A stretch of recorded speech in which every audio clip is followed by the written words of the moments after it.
Hello everyone, welcome to my channel Physics Simplified by Arjit. In thin film with a uniform thin film के लिए तो ये एक application है जिसे हम नाम देते हैं एंटी और नॉन रिफ्लेक्टिंग कोटिंग। तो हम किस तरीके से जो है interference in uniform thin film use करते हैं for creating a non reflecting coating. तो पहले तो हम नाम से इसको समझेंगे, इट्स क्लेरिफाई कि इसका जो है स्पेसिफिकेशन कैसे रहेगा, then we have to understand the further one. तो एंटी रिफ्लेक्टिंग कोटिंग नाम ही एक्सप्लेन कर रहा है अपने आप ही कि एक इस तरीके की कोटिंग जिसमें हम नॉन रिफ्लेक्शन जो है क्रिएट करते हैं, क्योंकि मोस्ट प्रोबेबली जो हमारे जितने भी ऑप्टिकल इंस्ट्रूमेंट होते हैं उनकी बेटर परफॉर्मेंस के लिए the reflection has been reduced. Reflection को रिड्यूस करना बहुत ज़रूरी होता है, तो उसके लिए हम एक नॉन रिफ्लेक्टिंग कोटिंग जो है तैयार करते हैं with the help of thin film uniform thin film interference के थ्रू। तो किस तरीके कैसे करते हैं वो हम इस टॉपिक के अंदर आज अच्छे से समझेंगे। तो सबसे पहले समझते हैं कि नॉन रिफ्लेक्टिंग कोटिंग होती क्या है। तो नॉन रिफ्लेक्टिंग कोटिंग जो है बेसिकली जो है एक तरीके की जो है कोटिंग होती है जो कि किसी भी तरीके के ऑप्टिकल इंस्ट्रूमेंट में के ऊपर की जाती है, और ये बेसिकली एक जो है मटेरियल मैग्नीशियम फ्लोराइड की होती है और इसका पर्पस होता है टू रिड्यूस द रिफ्लेक्शन। तो ये चीज़ हमें बहुत अच्छे से समझ में आ गई होगी कि ये जो थिन फिल्म कोटिंग है जिसका पर्पस है रिड्यूस द रिफ्लेक्शन और जो है to perform the any kind of optical instrument well. तो वेरी वेल हमने इसकी डेफिनेशन को अच्छे से समझ लिया है कि एंटी रिफ्लेक्टिंग कोटिंग क्या होती है। एंटी रिफ्लेक्टिंग कोटिंग एक बेसिकली थिन फिल्म कोटिंग होती है जो किसी भी तरीके के ऑप्टिकल इंस्ट्रूमेंट पे ऊपर की जाती है और उसका पर्पस होता है टू रिड्यूस द रिफ्लेक्शन। अभी जो रिड्यूस द रिफ्लेक्शन हमने कहा, यानी उस कोटिंग को हमने जो है ऑप्टिकल इंस्ट्रूमेंट के ऊपर इसलिए किया क्योंकि हमें उसका रिफ्लेक्शन पार्ट को जो है रिड्यूस करना है, जिससे हमारा वो ऑप्टिकल इंस्ट्रूमेंट बहुत अच्छे से प्रिपेयर हो सके या जो है वर्क कर सके। तो इसके लिए जो हम ये कोटिंग करते हैं उसके दो क्राइटेरिया होते हैं, तो वो हमें पहले अच्छे से समझना है। फॉर एंटी रिफ्लेक्टिंग कोटिंग का पहला क्राइटेरिया, यानी ये जो कोटिंग की जाएगी किसी भी ऑप्टिकल इंस्ट्रूमेंट के ऊपर, तो उसका क्राइटेरिया ये होगा कि अगर हम कंसीडर करें यहाँ पे μ1 is refractive index of optical component, μ2 is refractive index of coating material and μ3 of refractive index of air. तो ये जो रिलेशन है वो एक्सप्लेन कर रहा है कि हमारे यहाँ पर जो है ऑप्टिकल इंस्ट्रूमेंट की जो रिफ्रैक्टिव इंडेक्स है वो हमारे कोटेड मटेरियल से हमेशा ज़्यादा होना चाहिए। तो that is the first criteria to make a any kind of thin film coating for the purposely as a non-reflecting coating। तो that is our first purpose, यानी first criteria to serve this purpose कि जो है उसका refractive index, यानी किसका refractive index, coating material का refractive index हमेशा कम होना चाहिए हमारे ऑप्टिकल इंस्ट्रूमेंट से। देन इसका जो है तो एक तरीके से ये रिलेशन में आपको दिख ही रहा होगा कि सबसे ज़्यादा जो है रिफ्रैक्टिव इंडेक्स होना चाहिए हमारे ऑप्टिकल इंस्ट्रूमेंट का, उससे कम होना चाहिए हमारे कोटेड मटेरियल का, और उससे भी कम होना चाहिए हमारे एयर मटेरियल का।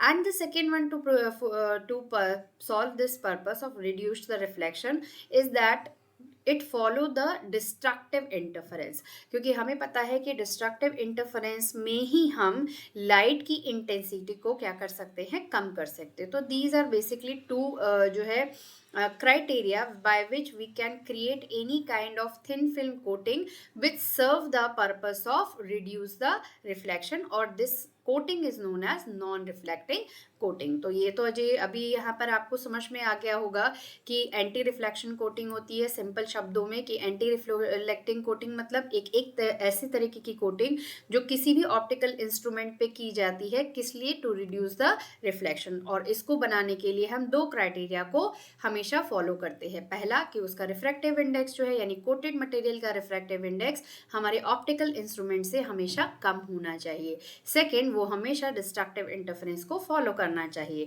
अब जब हमने यहाँ पे ये चीज़ एक्सप्लेन की तो एग्जामिनेशन में आता है, पहले हम यहाँ पे एक with the help of diagram भी एक्सप्लेन करती हूँ।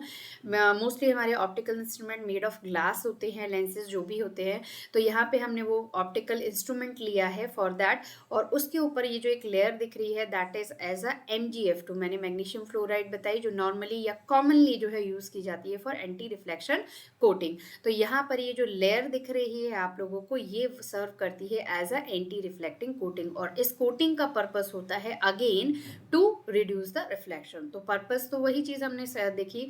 अब चूंकि ये नॉन यूनिफॉर्म थिन फिल्म है तो इंटरफेरेंस का तरीका वही हुआ, एक रेज जो है इंसिडेंट होगी on the upper surface and then some part will be reflected, some part will be reflected and some part will be refracted.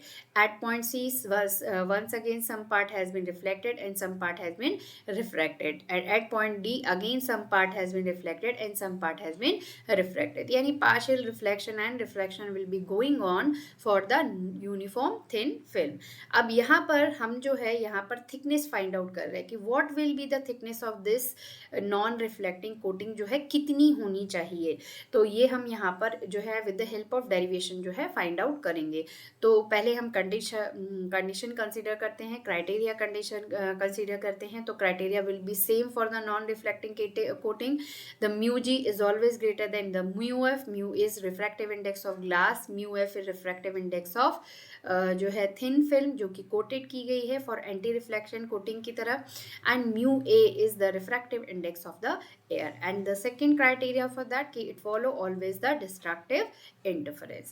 Now we are finding the path difference between the ray reflected ray R1 and R2. इस R1 and R2 के बीच जो है हम total path difference जो है find out करेंगे, क्योंकि ये एक यूनिफॉर्म थिन फिल्म है और इसका हमने पाथ डिफरेंस का जो डेरिवेशन है वो ऑलरेडी प्रीवियस लेक्चर में समझा था। तो वो हमारा कितना आया था, delta is equals to 2μt। Mu F क्यों लिया, क्योंकि हम यहाँ फिल्म के लिए जो है इसको कंसीडर कर रहे हैं एफ, ठीक है। तो ये हो जाएगा mu F T cos R plus lambda by 2। और हमने प्रीवियसली पढ़ा था कि जब हम प्लस लैम्डा बाई 2 लेते हैं तो that will be added with the help of Stokes law. Stokes law मतलब कि जब भी हमारा जो है reflection through the denser medium to जो है रेयर मीडियम होगा, तो इस बाय द स्टोक्स लॉ एक एडिशनल पाथ डिफरेंस जो है इसके अंदर ऐड किया जाता है। अब चूंकि यहाँ पर हमारा जो आप देख रहे हो डायग्राम में दो डेंसर रेयर मीडियम क्रिएट हो रहे हैं, upper one and lower one, जिसकी वजह से यहाँ पर स्टोक्स लॉ जो है यानी एडिशनल पाथ डिफरेंस जो है वो 2 बार ऐड होगा, लेकिन इनके पाथ डिफरेंस में जो है ये ऑपोजिट डायरेक्शन में होंगे, इसलिए यहाँ पर हमने क्या लिया माइनस जो है lambda by 2। Now minus lambda by 2 plus lambda by 2 will be cancel, तो हमारा जो है फाइनल टोटल पाथ डिफरेंस जो बचा वो 2 mu F T cos r. अब now for the normal incidence we have take r is equals to 0। एक normal incidence के लिए हम r क्या लेते हैं 0, तो यहाँ पर cos r की जगह पे जो है r की जगह पे 0 प्लेस किया, तो जिसकी वजह से हमें वैल्यू क्या मिल गई 1। तो रिमेनिंग हमारा डेल्टा कितना रह गया 2 म्यू एफ टी। अभी जो 2 म्यू एफ टी जो हमारा रहा एंटी रिफ्लेक्टिंग कोटिंग के लिए हमें पता है कि it must be satisfy the destructive interference, और डिस्ट्रक्टिव इंटरफेरेंस का जो है पाथ डिफरेंस जो कितना होता है 2n+1 लैम्डा बाई 2।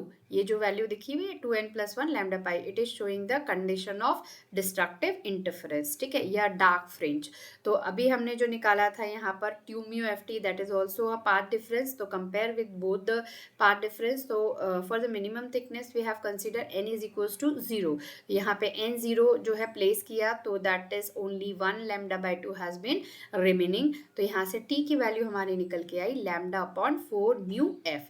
तो this equation has been concluding that कि एंटी रिफ्लेक्शन कोटिंग का जो थिकनेस है it should be order of lambda upon 4। तो ये जो मैंने आपको ऑलरेडी हमेशा जो है अपने एक्सप्लेनेशन में या डेरिवेशन में एक्सप्लेन करती हूँ कि जब भी हम किसी भी फॉर्मूले को इस तरीके के बॉक्स में रखते हैं तो it will show some conclusion.